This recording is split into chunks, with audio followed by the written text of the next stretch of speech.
Dito ba? Prank ko lang nag-vlog ako, video ito. Ayaw, di ba? Saka na eh. Oh. Para. Tudya na. Ayaw, di ba? Dala ng pera mo? Ano ba na eh? Saan ba na para? Papa. Ayaw, di ba?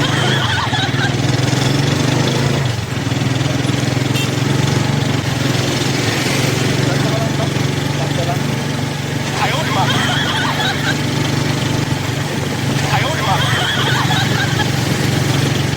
Ito na nai. Dito ba? Prank ko lang nag-vlog ako, video ito.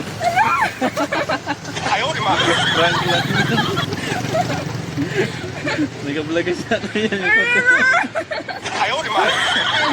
Kinabahan ka? Kinabahan na kayo. Naglangan din ako. Lahat naman, ganyan. Okay. Yan kasi content ko. Opo. Ayaw, di ba? Oh, sabi nga. Sabi ko yung prank ko nga to. Okay lang i-upload? Okay na. Kaya na Facebook. Video naman na lang. Marami na yun, nasa 200 plus na yan. May mga teacher pa kayo ako na prank. Oh, ang dami na yan, oh. Oh. Ilan na po yung followers ko? Ano na? 57K. Ayaw, di ba? Sabi ko yung prank ko nga to.